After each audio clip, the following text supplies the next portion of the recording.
Hello, everyone. Welcome to the Hudson Library and Historical Society. Is any of you new here that have never attended a library program before? Okay. All right. Got a couple people. Well, welcome. My name is Polly Reynolds. I'm the head of Adult Services and Archives here at the Hudson Library. We put on a series of events. Our entrepreneurship series we put on twice a year, and it's sponsored by the Burton D. Morgan Foundation, so we're very grateful to them for their support. During the question and answer period, I will be handing out evaluations just so you know what I'm handing out. It would really help us if you could fill those out. It gives us a lot of feedback into what we're doing. I know Donna would like to see some of the evaluations, so please do fill those out, and then there'll be a box in the back where you can put those.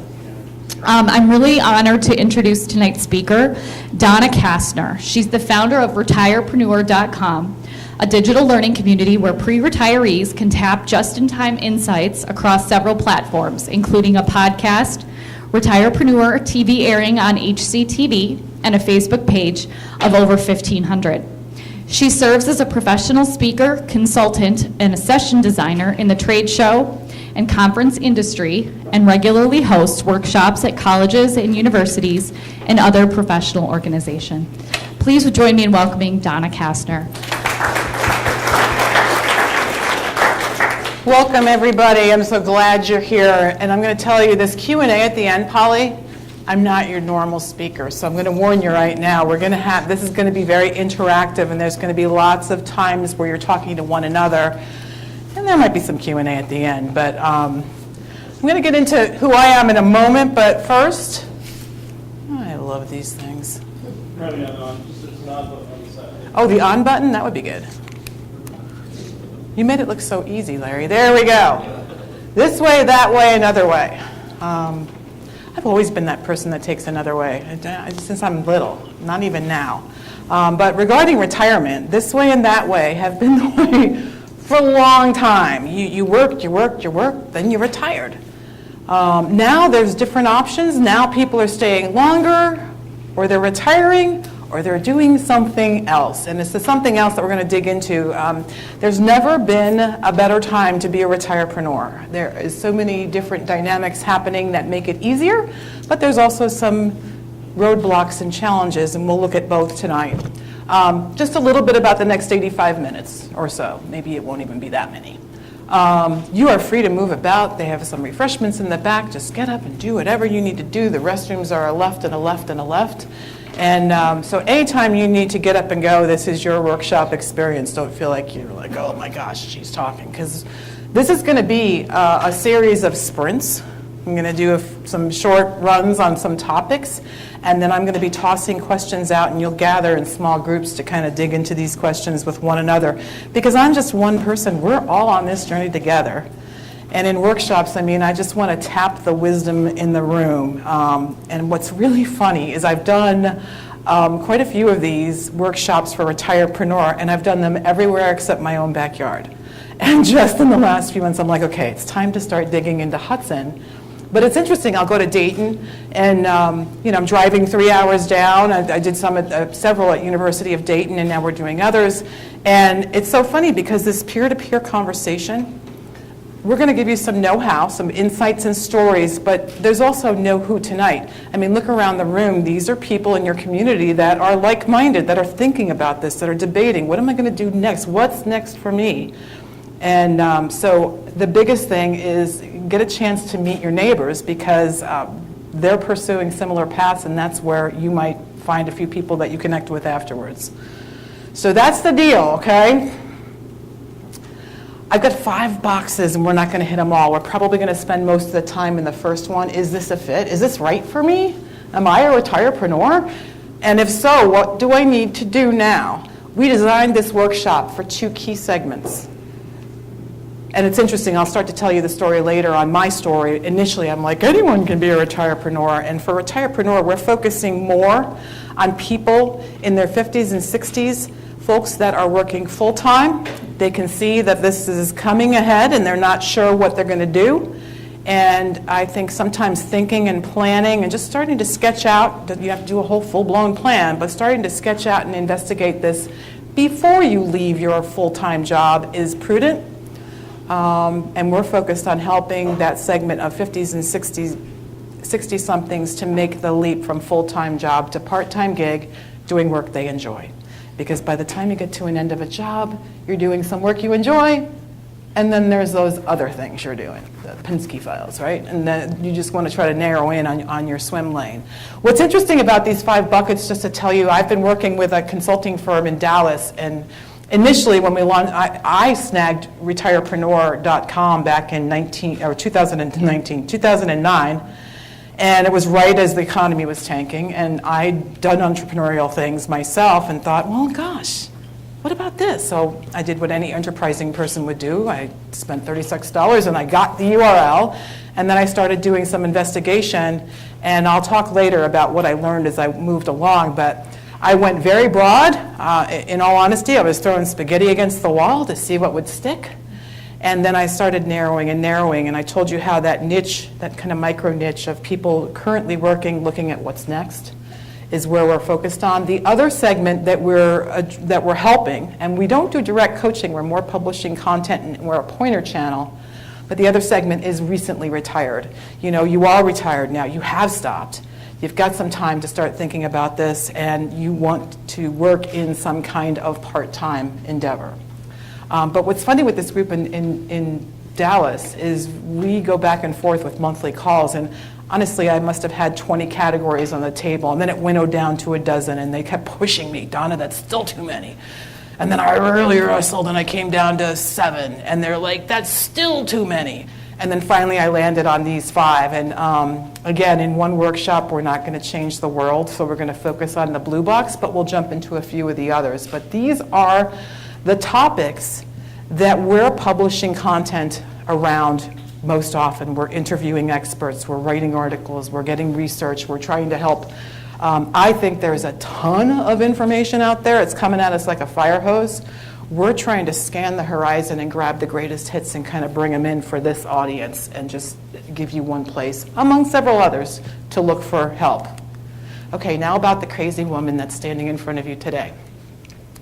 No one would have planned my career path ever.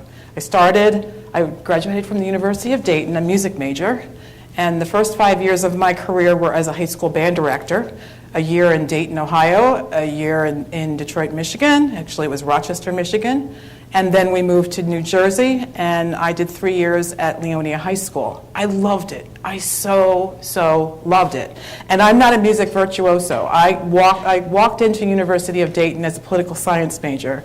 But somewhere along the way, I'd always been in band, I was always musical, and I was really being drawn there. And in retrospect, I look back, and it was this kind of like teamwork, organizing, several people coming together to create something incredible.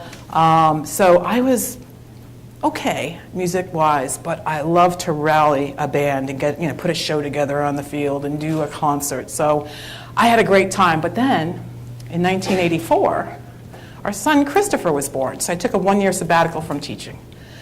This was my first time of what do I do next. I had several what's next crossroads. This was my first. And I did the math, and I said, okay, what I'm making and what I'll need to spend is going to be a wash, or it'll be very close. So what else can I do? And does anyone know what that little IBM picture is down there? It was the PC Junior. I know. What did it last for about 10 minutes? I ended up, so I'm trying to think, what will I do? I don't know, and I want to do trumpet lessons at home, and Chris is a baby and all this stuff. And I ended up landing on I got a PC Junior. I talked to a book publisher in Jersey, and they were, this is back, look at me. I didn't have a belt. I wore a dress. What a silly thing to do when you have a wireless mic. But anyway, you live and learn. I ended up working out a deal with a book publisher. I bought a PC Junior. I typed book manuscripts. They'd give me big stacks of like medical books that they were publishing. They did 2 really crazy different things.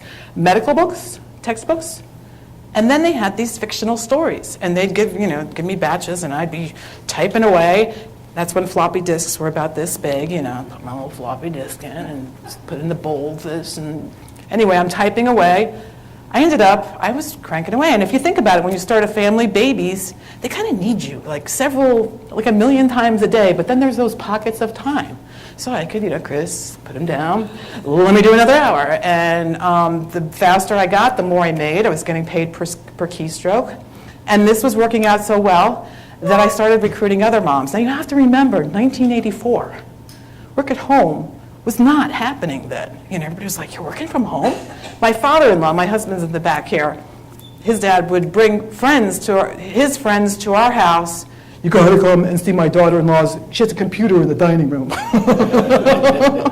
I came to realize later, I didn't realize, I only researched this recently, less than 1% of households had a computer at home back then. So I guess I am a tad bit early adopter on technology. But you kind of MacGyver your way through. It worked out beautifully. I recruited a half dozen other work-at-home moms. I was making more in a part-time capacity than I made as a teacher. I missed the teaching, I really did. But my wonderful husband had a series of relocations that, every time, so we had this really great thing going. It went for a couple years. Then we moved to Michigan. Then we moved to Lima, Ohio, which is a whole nother chapter. And then Lexington, Kentucky, and then here. With each move, I would do another startup. So this typesetting startup worked out beautifully. In the middle, do you know who the blonde is there with me? That's Allie Mills from the Wonder Years. So at one point, I was a writer. I was a kind of a staff writer for Century 21 magazine. I was doing all these articles and stuff, and I ended up doing America's Work-at-Home Secrets, a project that was promoted in an infomercial. And there was a group that was looking to invest in an infomercial, and I kind of pitched them the idea, and it was just like, and they said yes. I'm like, really? Okay, now what am I going to do? Because we had 3 sons by then, and I'm still, this work-at-home mom that is working through. So anyway, we did an infomercial for America's Work-at-Home Secrets by D.G. Kastner. Then we landed here.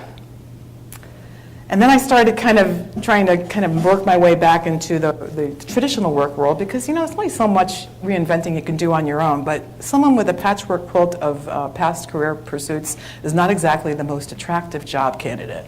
I did manage to, I did a few different things. I continued to do consulting on the side, but then I ended up joining an event management firm, Experience in Twinsburg. Spent 6 wonderful years with them, and I was director of training for all their offices. And then once you're on your own, it kind of keeps calling you back. And I'm just like, but I just got to do this again. I want to go back out there again. And digital was really starting to explode. So in 2008, in fact, we went on a cruise for our 25th anniversary, and my husband calls that his most expensive cruise yet, or expensive vacation yet, because when you're away, you're like, am I really happy in what I'm doing? I need to do something else. And so I'm like, honey, I need to resign my job and go back on my own. And you have to remember, we had 1 kid in college and 2 coming in, so it wasn't exactly the best time. And the last 15 years, I have been involved in the events industry, which is an industry that's being disrupted something fierce. It's amazing to watch what's going on. I right now have a full-time business consulting practice where I get involved with large trade shows and conferences working on designing sessions. Think about it. I mean, things are changing, and there's a lot more competition. If you're going to get on a plane and be away from the office for 3 days, there better be some strong ROI and some really good learning going on there. So I get involved in helping with that. But then Retirepreneur was, kind of calling me back. Because I did do it for a couple years when I first grabbed the URL, and then I threw it aside and said, well, I'm going to do some other things.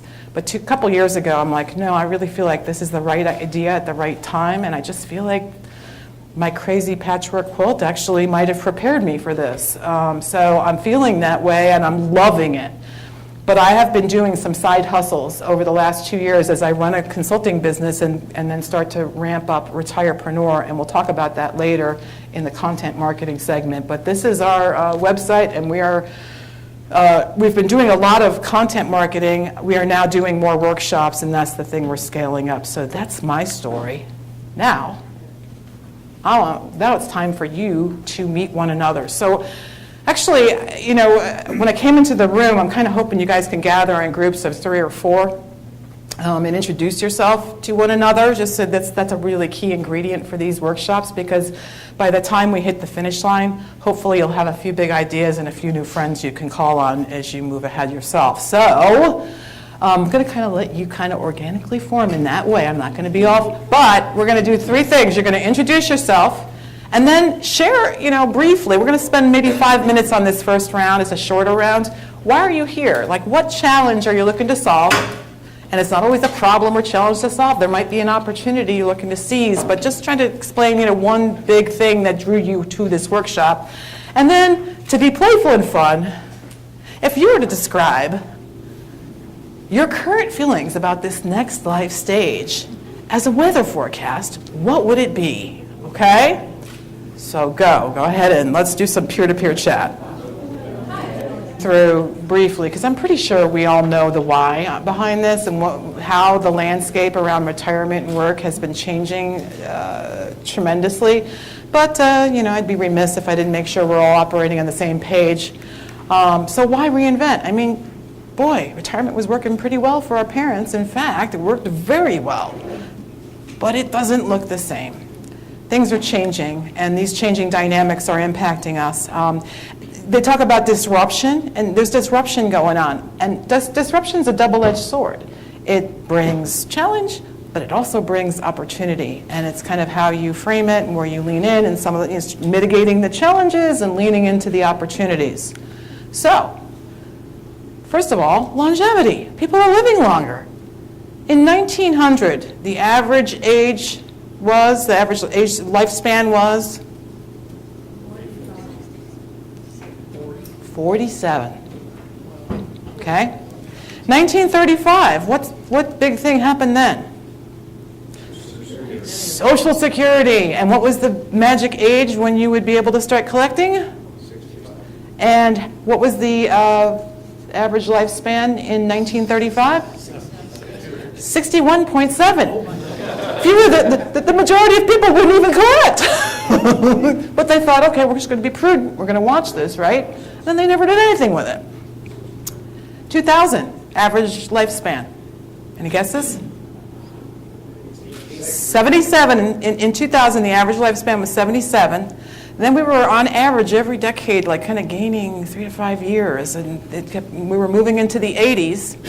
And there has been, and again, you look at I'm constantly looking at this, and it seems like we are in a hold pattern. And there's a lot of theories for why that's happening. But I also, the cool thing is when you have a podcast, you get to interview cool people.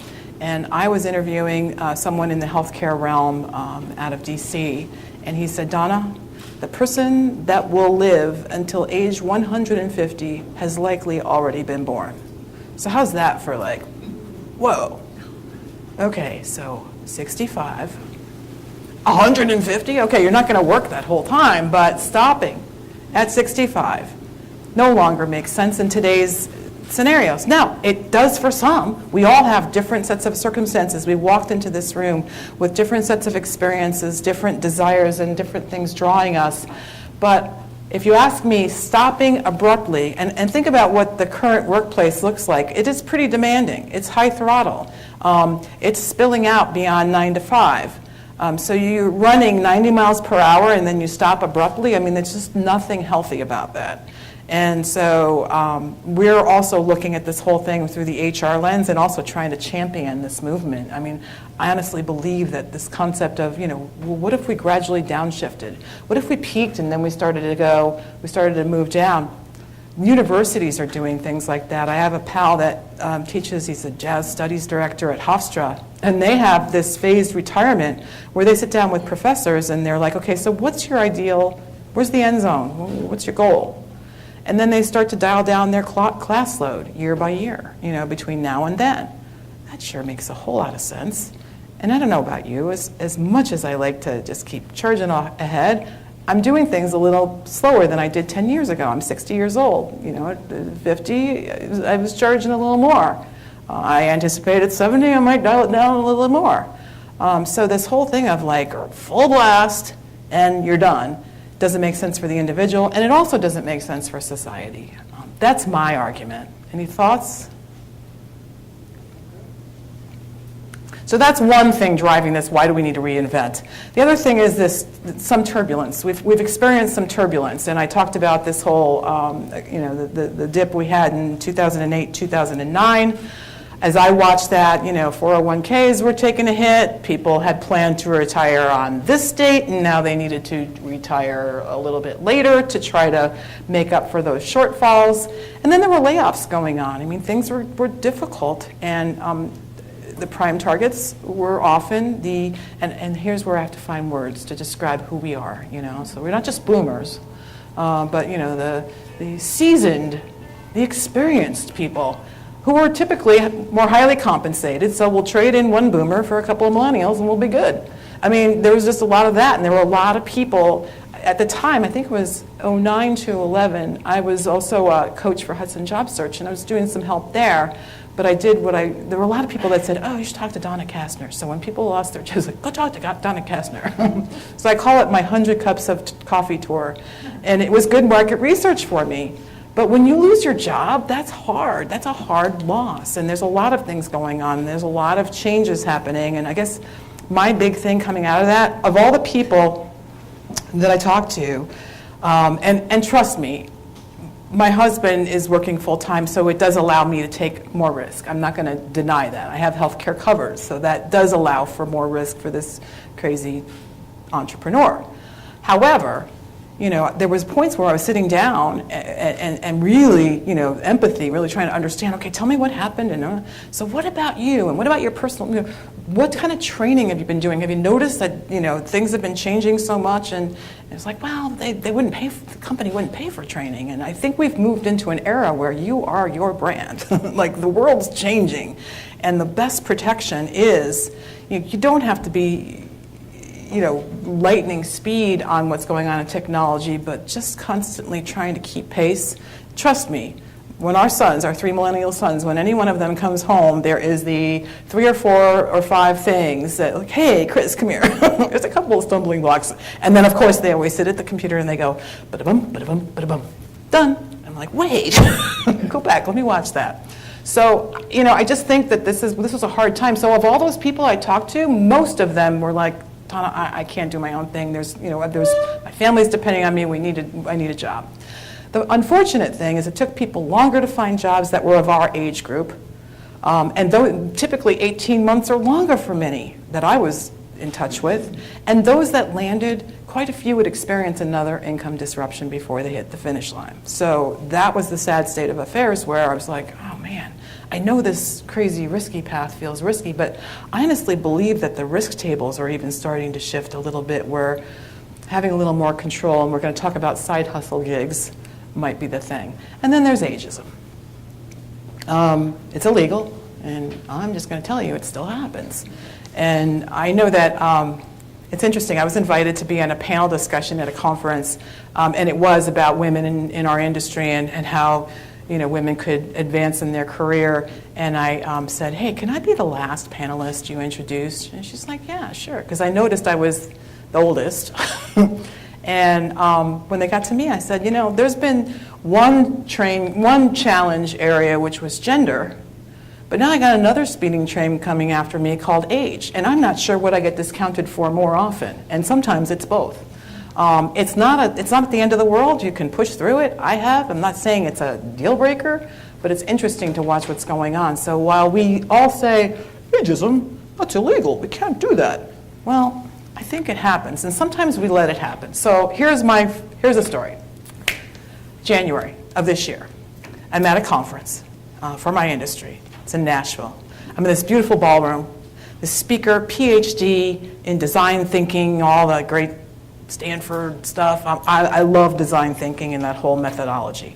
She's doing her talk. It's incredible. I am just taking notes. I just am saying, this is great. There's 4,000 people in the ballroom. I'm looking around going, she's doing well. Everybody's leaning forward, really engaged, until she gets to this slide. And then I was like, to me, it was like, oh, tell me I'm not looking at this. And she's decided to talk about the generations.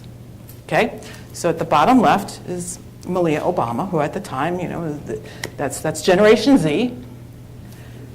At the top left are millennials, and guess what? They're breeding now, and everybody started laughing.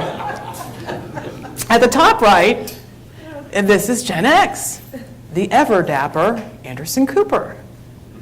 And then she's got a bunch of people in bowling shirts in the bottom right corner. And I was like, what is that? I was like, really? And by the way, Anderson Cooper's 50. I'm sitting there thinking, like, he's a sneeze away from us. So when do we lose all sense of style and fashion, and then we all of a sudden want to do early bird specials and wear bowling shirts? And the wild thing is she came from the fashion industry too. I'm like, the fact that she chose that photo is so wrong in so many places that I can't even breathe. So I apologize for the fuzzy picture, but that was my smartphone. But when we let these things kind of go on, it's just like, wait a minute, that's not us. Could be, and while I may be doing some bowling.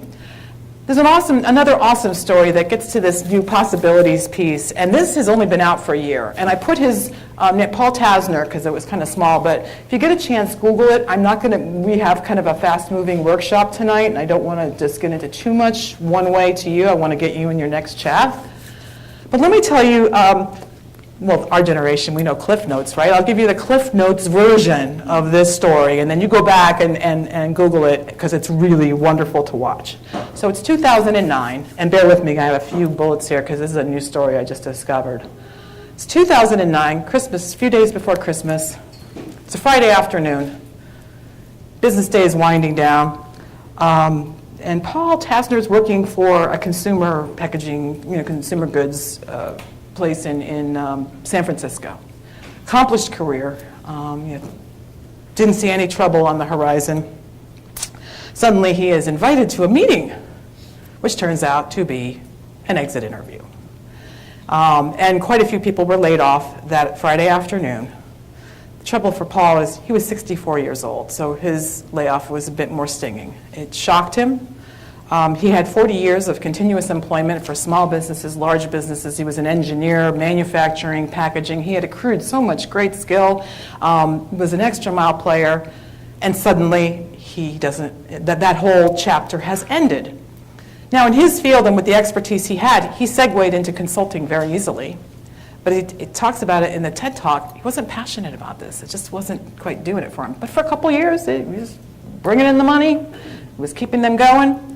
And then one day he had this idea, and he said, what if we can, it was a clean technology, taking waste and transforming it into environmentally friendly packaging. He starts to tinker with the formula for making this happen, patents, the funding, blah, blah, blah, blah, blah. A company, Pulpworks, is born.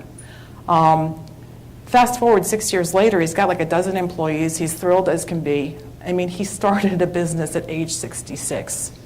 And what's really particularly touching about his story when you watch it, and please do, I hope you do, is he had to move through some hoops, but there's a lot of good resources. There's a bunch of brochures in the back of the room. Burton D. Morgan has got speakers coming in and out. You really have a wealth of information. But the one thing he wished he had? He wished he had a network of people that were more his age that were first-time entrepreneurs, and that didn't exist. And I just remember that was the part where I was like, yes, that's our mission. That's exactly what has to happen.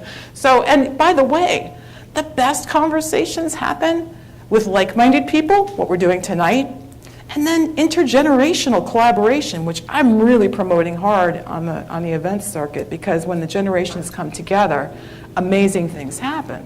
But we might have to start thinking about how we engage our younger colleagues. So that tees up the next big thing. What happens? What's the one common experience we all have when we cross that wonderfully magic age 50 threshold? What happens? What all happens to all of us? That AARP mailing. Usually it's a couple weeks early just to make sure that you get it in time. And you open your mailbox and you look and you go, what a thoughtful thing, said no one ever. It's just like, oh my gosh, my life is over.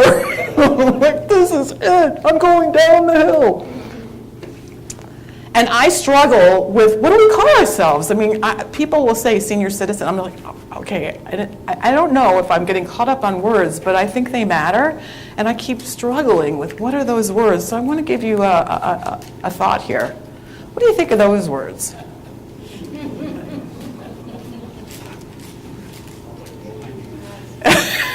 Well, we are a vintage group, right? Sounds like wine is what we heard here. Any other thoughts? I wish I could claim this phrase, okay, but I can't. But there's an incredible book that just came out in the middle of September. Wisdom at Work, The Making of a Modern Elder. And I caught an NPR interview with Chip Conley this summer. And he was talking about this book coming out. And so I'm like, you can ask my husband. If he hears me talk about this book one more time, he's going to march me out of the house. But I called his agent, got an advanced copy. I've read it 3 times. That's how good it is. And I just felt like a couple things he talked about. He wants to kind of uncouple elder from elderly. You know, those 2 stages are ahead of us, and they're glorious. And there are things that will happen in our life, but I just feel like there is a runway of modern elderness where we can help others, where we can be involved in the workplace, but in a different way. And so let's talk about Chip. And I know of Chip Conley from my industry because some of my clients work. He is now the head of hospitality at Airbnb. Now, he, at age 27, founded Joie de Vivre, the 2nd largest boutique hotel firm in America, okay? Started with one little motel in this giant chain, okay? He did that for 20 years or so, and then he sold it, and then he got an invitation to join Airbnb. So he goes and he joins them. And what's awesome about this book, so I highly recommend it, and you know what? I was going to try and give a book out tonight, but I went and gave them all away. I gave you one too. By the way, Bernadette Gibson, my trusted colleague, my millennial marketer who keeps pushing me going, Donna, get on Instagram, would you? There's so many fascinating stories, but he talks about being at Airbnb. And so Silicon Valley, you know, he's brought on for his knowledge, okay, because he knows the industry of hotels. But he doesn't realize, first of all, Airbnb isn't a hotel hospitality. They don't own any inventory. They're a technology company. They're a reservation. They're a matchmaker, you know? So they're a tech company. So here he is. He walks into a room with a bunch of millennials, you know, they're talking about all these tech terms, and he feels like he's in a foreign country. But over time, he starts to watch. He starts to really observe. He listens. He takes these modern elder skills, which we're going to talk about in a moment, and applies them, and builds really amazing, strong relationships with these younger colleagues. And what evolves over time is a mutual mentorship. And it's fascinating. I just put this is us, because when I was like, modern elders, this is us. And he talks about being both, you know, sage and student at the same time. You know, we can't take on this modern elder role. This is what Donna says, not Chip Conley. We can't go, hey, you younger whippersnippers, get your nose out of the vice. You know, it's time for you to talk to people. You can't even have a good conversation. No, we have to. They have some tremendous talents and gifts. We raised 3 millennial sons in our little lab in Hudson, and they're out there doing amazing things. And I think millennials ask amazing questions. And that's why I hired millennial. So, you know, I think it's when the generations come together. And what he found, this whole DQ and EQ thing, so they had digital intelligence, and they helped him come up to speed. And then he could see where they were awkward in their human interaction, their emotional intelligence, and that's where he helped them. But he couldn't do it until he started to form some kind of bond with them. And this top quote is not so much in the book, it's more in the interview. You know, he talks about everyone gets older, some get elder.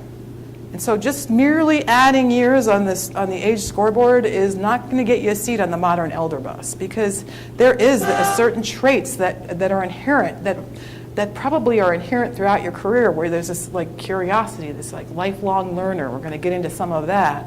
But those are the people that will have an easier time embracing this modern elder role.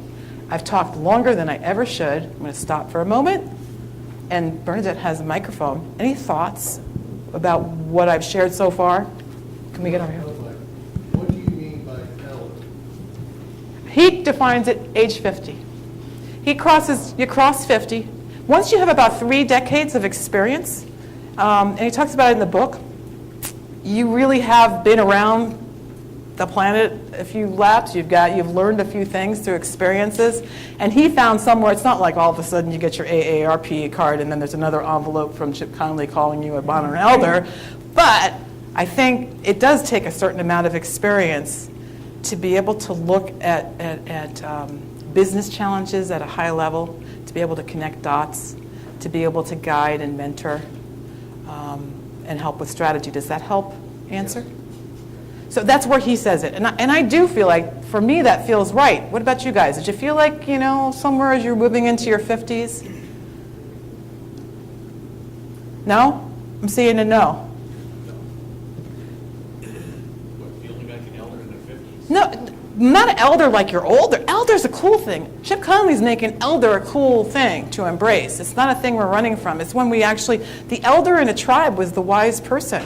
And I think what he's getting at, he was hired at Airbnb for his industry knowledge, yet it turned out to be his wisdom that became most valuable and formed, we've got another, it turned out to be his wisdom that was more valuable in helping these teams perform well. So he kind of was coaching and mentoring. One more. Well, the thing Okay. that came to mind when you say elder, though, Sure. I relate it to our church experience. You got a lot of older people in the church, but only a few are elders. They've got the knowledge, the experience, and the wisdom to share with others, and that's what comes to mind with elder for me. I think that's the vibe I'm getting from his book too. Is that they've been around a few times, they know where the dangerous spots are. He talks about in the whitewater they can guide people and show them what the rocks to avoid because you've been through those experiences before. Oh, yeah, I just wanted to reinforce something that you brought up. I spent many years working in organizations as a trainer on leadership and performance. And one of the things I observed over the years was that when I saw a blend of ages in an organization is where I saw the greatest performance and creativity as opposed to an organization with just all seniors or all youth.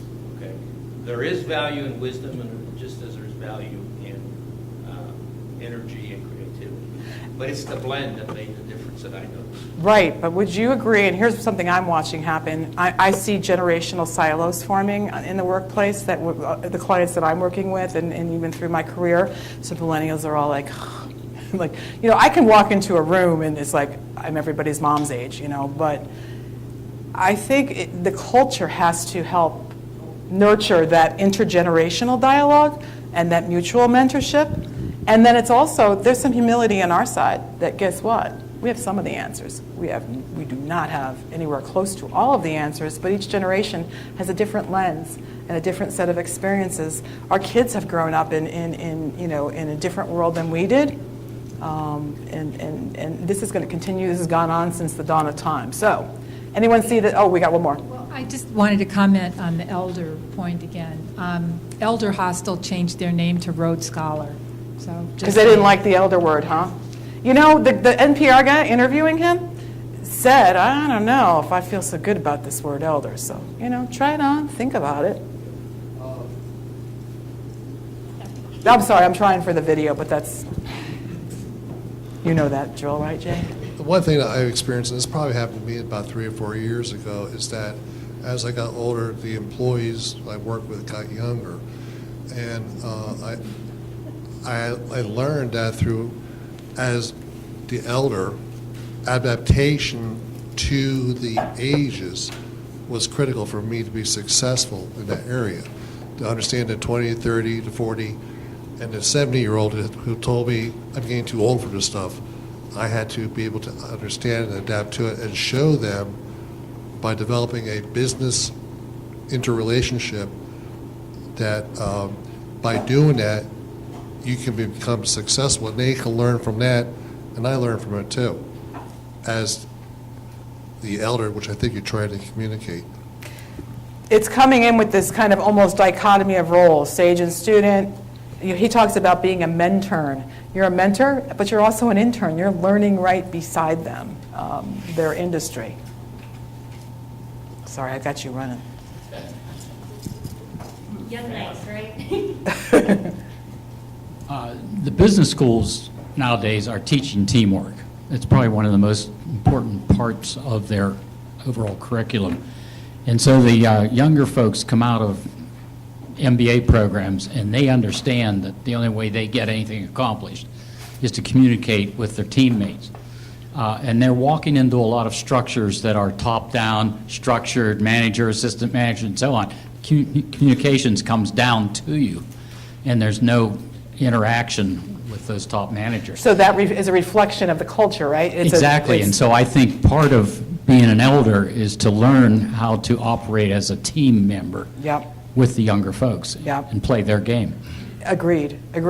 But this reflection of the culture that you're in is huge. Did anyone catch this movie, The Intern? What a cute movie. I mean, it's not heavy, but it's so interesting watching Robert De Niro's character just kind of quietly, he doesn't come in and start telling them what to do. He listens, he observes. Remember Anne Hathaway? He's observing too much, she's pushing him away.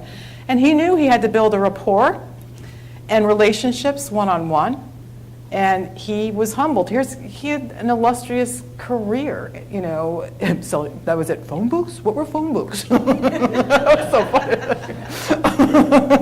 But it was really, it was a wonderful, this same voyage of, I think this next chapter, I'm finding it for myself, and this will be part of the next discussion, but I do think it's trying to find that voice of what does, and you may embrace modern elder or not, I'm all over it. I might even get a cape with Emmy on the back. But it's just, what does that role look like? And then in having conversations with business owners or, with companies, hey, this is a place where I can kind of come in and help. I do think there's huge opportunities for our generation around training, learning and development, coaching. I think the millennials are fascinating. There's just some rough edges there that we can help polish and help, but you don't do that. You don't come in and start polishing. First you start listening and getting to know them and connecting. So I strongly suggest this book. It's amazing. So get it from the library, buy it.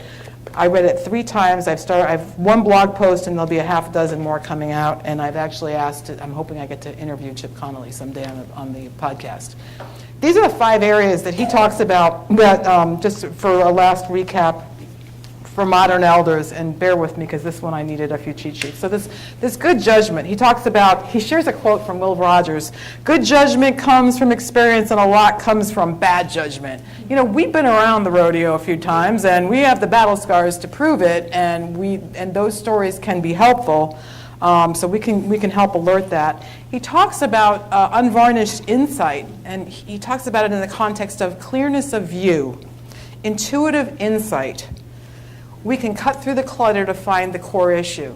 I mean, I don't know about how many of you, there are times if I'm the elder on a call, and it's a conference call and there's too many people on it, boy, oh boy, we're just going all over the place, and I have to put my mute button on while I sigh heavily and then try to find a tactful way to try to suggest what to do. And editing skills. He talks about this phase of life, and the things he talked about, I'm like, yeah, I'm starting to see that. And I think these are skills we can lean into and develop and hone even further. He talks about EQ, and we've been all around it. It's listening with your head and your heart. It's, what did he say? Knowledge speaks, wisdom listens. There's just so many cool things. Holistic thinking, and this was the one I was like, bingo! Because I've been this weird person that could connect dots. I mean, I told you the story about the PC Junior and the typesetting.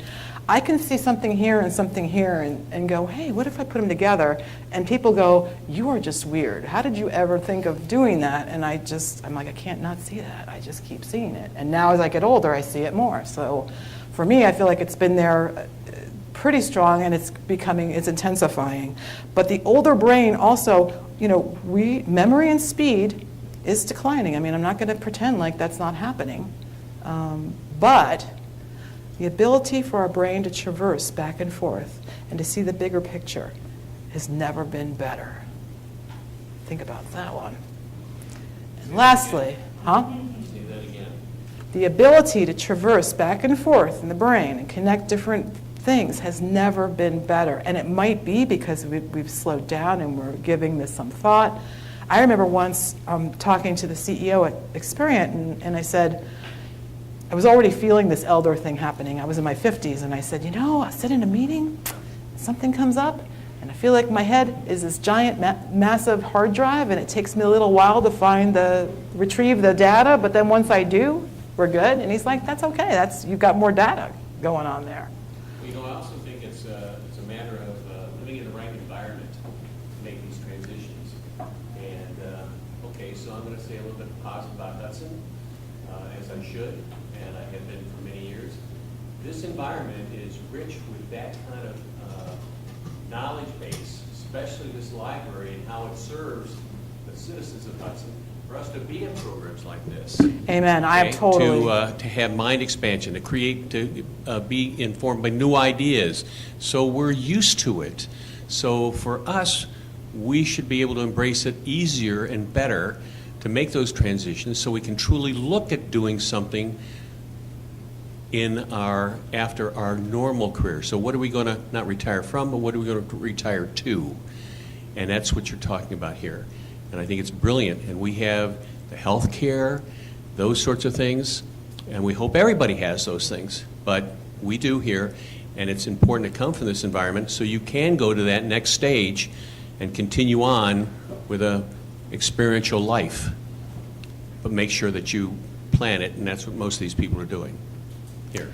And Bill, you couldn't have given me a better segue to the fifth point, which is stewardship. So Bill Curran, previous mayor for Hudson, I mean, this is a go-giver community. We lived 9 other places before we landed here, and then once we got here, this was where we were staying, and I'm sure a lot of people decide, it's just amazing, the wealth of opportunities and resources and people. I mean, you have, go Rotary, we Rotarians are out there doing stuff, but you have people that are trying to figure out, what do I do? How do I give back? What can I do? How can I contribute? So I echo that. And so that last piece of stewardship, I think this is a particularly rich community, one of stewardship, and then also just to tap these resources. Look at this beautiful library.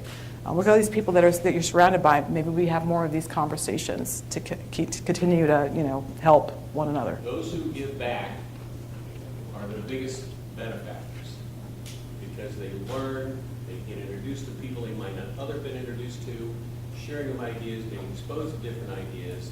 So it really is self-fulfilling to give back. Okay, you don't have to give it all back.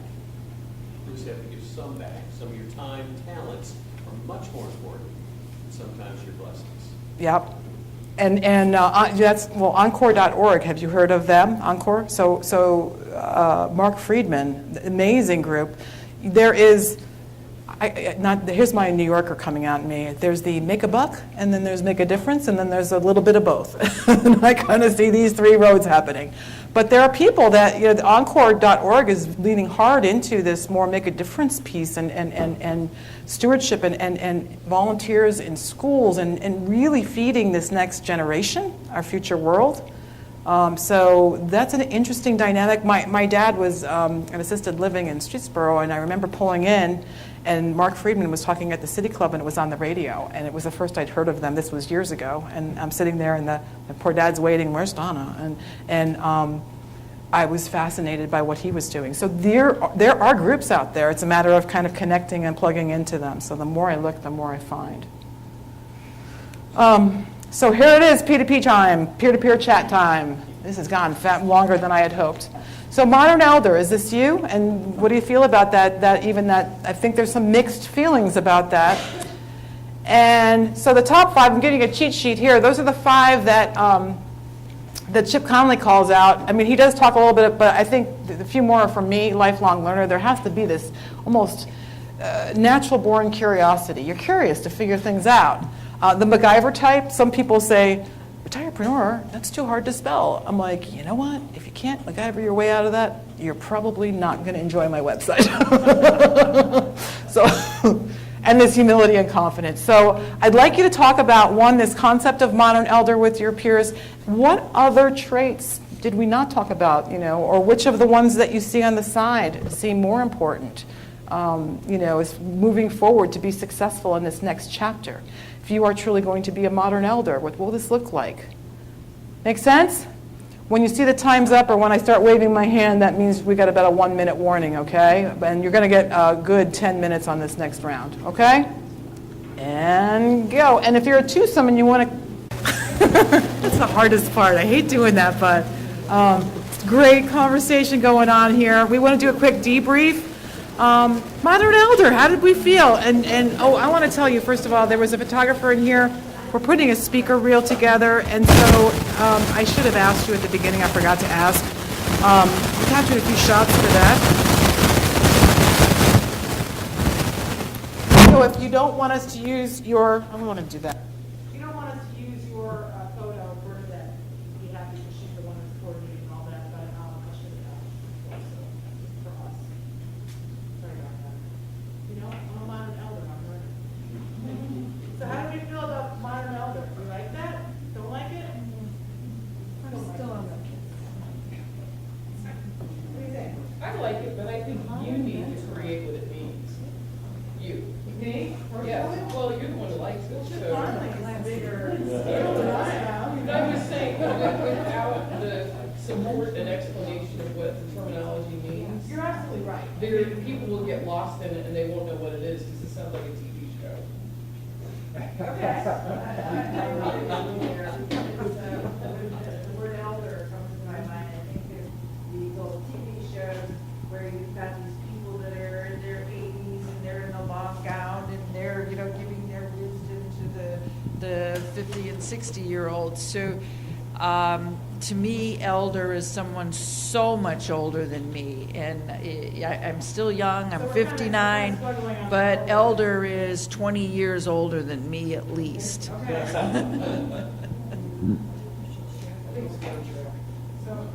this third chapter, our career, whatever, there's a lot of, everybody, you're going to define, you know what it is? We reinvented every darn stage we moved through. Why would we stop now? And we're reinventing right now. We are reinventing work in retirement. And I think this is a discussion that's ongoing. I just went, I'm leaning into it. But it is not your cup of tea. You're going to find, I don't think you can title. It's more the role. It's more the, where are the gaps that we can fill that we got here? I was just going to say, when we were growing up, our parents were our elders, people the same age as our parents. Respect your elders, open the door for your elders. So it's not a bad thing. I mean, it's... What about the word vintage? We like that one too. Yeah, there's a group called WAVE, W-A-H-V-E, Work at Home Vintage Experts, and they started in their city. They are 50 and older insurance people that are in the insurance industry with deep experience, and they are being placed within different jobs. But I love this, vintage. I like that. That's kind of cool. So, don't get caught up on a word. I just know that for me, I'm not saying just because, maybe I'm too caught up. Maybe I'll even smooth over, and maybe it doesn't matter. But what we do is more important. And so as we hit this last, any other thoughts on that last discussion? Did you come up with any other new traits for modern elder? I would add greater flexibility. Flexibility. Okay, yeah. Tell us more. Well, when you're an accomplished professional and you've got a track record behind you, usually by the time we're at that stage, our economics are different, most of us. Yeah. Okay, our experience base is a lot broader in a lot of cases. And I found that we can be more flexible in terms of what kind of job we can accept, not accept. Okay, how we can contribute. Okay, and actually, in many respects, also negotiate different terms because of what we bring to the table. So I think we're more flexible than someone who doesn't bring the same things to the table. Agreed, and that can be perceived in a good way. I think sometimes we're not perceived as flexible for our age group. And my experience is just the opposite. I agree. I kind of like the terminology experienced advisor. Now, whether you put senior advisor before that, I don't know, but experience says age. Age means experience. So there's your elder, so experienced advisor. You know, I was at a conference in Palm Springs last month, and I took on a new role. I was a learning Sherpa.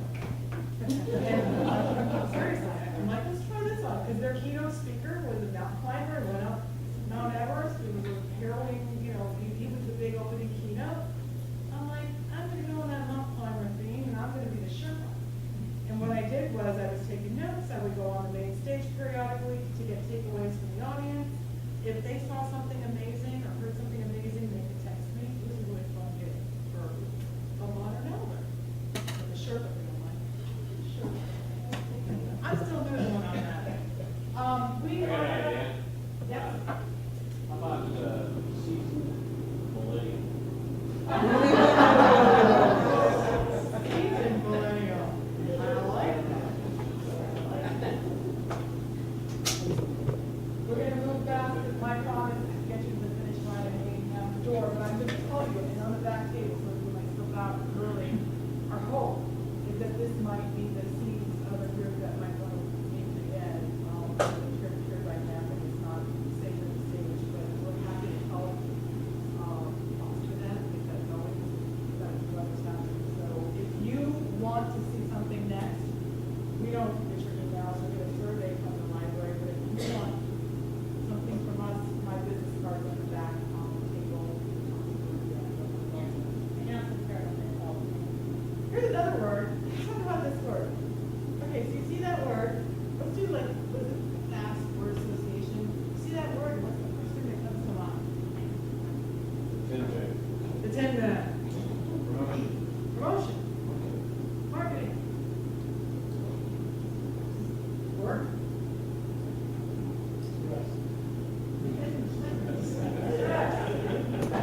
Any others? Do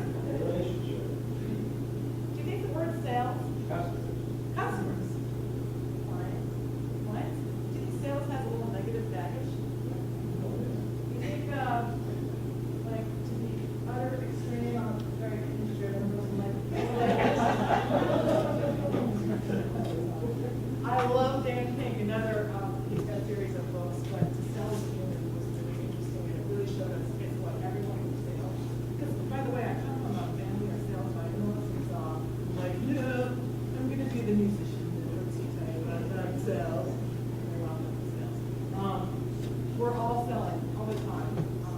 But what's funny is they did a poll of 7,000 B2B business professionals, and they said, when you hear the word sales, what's the first word that comes to mind? And they dump them in a word cloud and take a look at that beautiful little display. I was like, you have to teeny tiny over here that says God. We got some negative baggage, and I think sometimes it's in our head.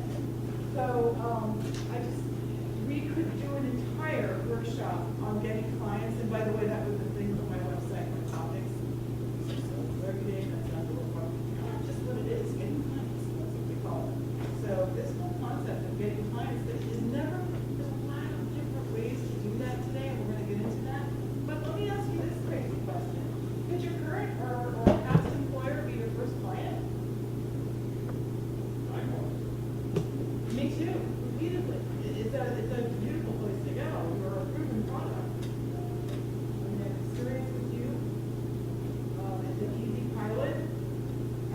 Often that's what I'll do, is pilot it. Has anyone successfully transformed a client into an employer into a client? So you got it? Okay, so here's the thing, and this is something we're noticing, and I can't get into in deep, but I think people are working, this is people that are still currently employed. You're looking ahead, and I watch, and I think that the person is keeping their cards close to their vest. And then HR is looking, going, what Joe's going on? And they can't ask you. So they're holding their cards close to their vest, and I think to the detriment of both sides. So I just think initiating some conversations about the future is not without risk. I could really do a whole series on this, and I'm actually meeting with a CEO, the former CEO, Joe Morgan, of San Diego, next week. We're looking at how can we do like an HR hackathon, really different ways, how the employers start to create this gradual downshift, how you have the conversation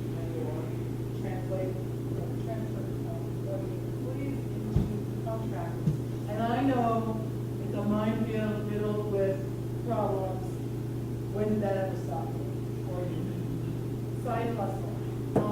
Again, we're moving faster than I'd like. We've written about this a lot. Priscilla knows how to book. I mean, side hustle, when you hear that, may think it. Side hustle is this gig on the side. It's kind of, you're working a full-time job, and then you're going to start to explore, and I think a side hustle could either be income generating, or it could be filling gaps in preparation for a future. There's a ton of online learning, all kinds of opportunities. I think that as you start to chart the path ahead for you, and you go, I want to be at XYZ, and I've got most of the things, but I'm lacking a few things. A side hustle where you go, you know what, every Tuesday night, a couple hours, I'm going to continue to chip away and build this, gain the certification, or meet with people, or attend a workshop like this. So I wish we spent more time on it for an entire workshop. Think magazine had much of an article about side hustle. This has been my side hustle. I've been generating income with my consulting practice and investing a portion of it to create a retire more. What we have found is that we now have 2,500 people in this side hustle way consuming our content in one way, shape, or form, which is too bad. So now I'm doing the hard thing. I'm letting go of the one quote and going all the way in. And the one thing I'm doing is I'm living my journey out very transparently with the podcast. You know what? I didn't think decision I made really, and directors have few flops, and we learn a lot from those too. But in these workshops, I'm really contributing this. And then the big question that everybody was asked is, we have a membership portal. We're not charging for membership. We don't want to. We might. Right now, I'm leading it on speaking in workshops at universities and colleges, and also I've got big conferences for industries, the Association of Widget Makers, where they have people that are 50 and 60, and also so that's the fun. But I'm going to tell you, a side hustle focused on content marketing can help you start to build a following before you're jumping into this. And this has been 2 years in the making for me. And you all are. We're doing this.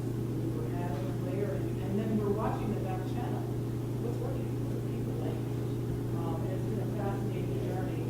But now we've got, 2,500 will get us where we can be a great start. And it's also, this year, I'm more discoverable. This is one of several people over the past year. Dr. Eva Leffel is a professor out in San Francisco, and she started finding me and reading our stuff, and then we had a couple of conversations. And guess what we're doing? We're going to have a couple of conversations by club. We're doing an online book club. It's an experiment. Neither one of us have done it. We'll have Zoom video conferencing, and we're going to have 5 panels of people, 5 people weighing in on what they thought about this book, in the chat box, people watching, and that's a interesting thing too. The workshops I talked about, this is the one at University of Dayton. It's really funny. Sorry. Kid air. At University of Dayton, well, the interesting pitch for me is your alumni started their careers here. Why not bring them back to start charting out this next chapter together? And then the other thing, which I said was, you can't. Every time I hear from you, it can't be about money. Once in a while, you got to help me. So they've been wonderful. They've been awesome, and we've teamed up. And I'm going back down on the 25th to do another workshop in the evening, and now doing Chicago, other chapters, and then John Carroll. Some possibilities going on there. Lakeland Community College, doing another workshop on a Saturday half day, and that truly is with these workshops. You're getting the fast version right now, but to dig in and really get some traction, I believe a half day is the minimum. So this is kind of a taste. Hopefully you'll want to get together with one another. And this is the group in Dayton. So from that University of Dayton experience, we ended up, we got together. This happened in October was the UD workshop. In January, we started figuring out, now how can we get this group back together? I'm 3 hours away. I hired the collaboratory. We did a focus group with the participants, And now 20 people or more are getting together. They're crazy. Every other week, I thought monthly would be good. They're meeting every other week, and now they're actually creating their own group. They created a logo and everything, Next Chapter Collaborative. The big learning piece for me, I thought, Retirepreneur. We'll just have chapters. They'll be Retirepreneur. But somewhere along the way, I realized that local communities are their own thing. They have to go their way. We can be helpful and point them and feed them.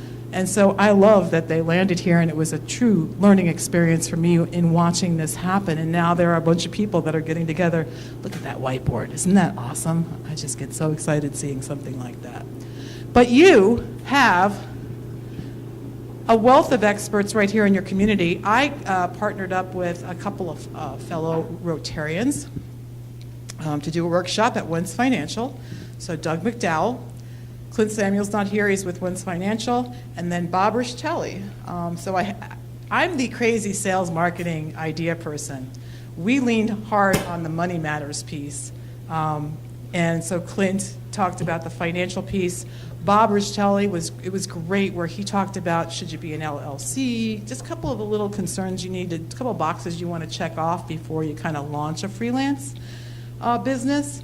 And he'll do, there's plenty of other people, but we were trying to get into these checklist items so you could look at them. But Doug is the person that I am really fascinated with, and let me tell you why. Because he's a retirepreneur. I mean, he has made a dramatic pivot and is now moving in a whole new direction.